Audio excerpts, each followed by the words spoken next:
I woke up to a silent apartment, still, empty. My ex-girlfriend and only roommate left me a few weeks prior, and I wasn't used to the silence. It was weird.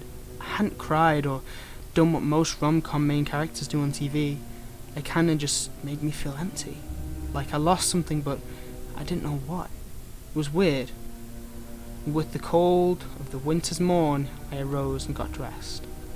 I headed downstairs to my truck.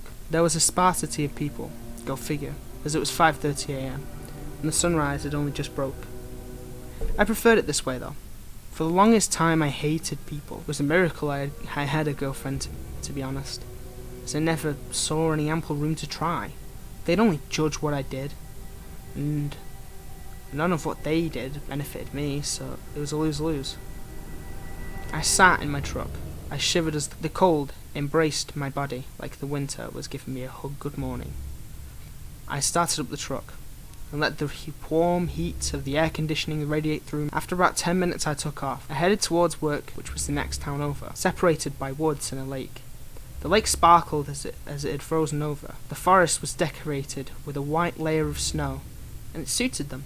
The green and white stood out. All of a sudden the car swerved into a ditch, and I went flying out the windscreen, hitting the lake with a cold crash. It hurt, as I felt my bones one by one simultaneously break. I remembered everything me and my girlfriend did. We baked cookies, we went on a coffee date, kissed and snuggled by the open fire of a parent's cabin not far from where I had landed. But do you want to know a secret? The car didn't swerve. I turned it into the ditch. I was lying when I said I didn't cry. I'd lost the only woman I'd ever loved. She was like a rose in a field of grass. And why? And why did we break up? She found someone else, more successful, more handsome, more inadequate to her needs. I was nothing. Pathetic.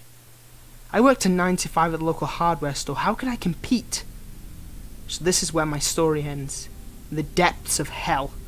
The eternal mosh pit of Satan himself, constantly getting trampled to the music that me and her once enjoyed, an eternal reminder of what I once had.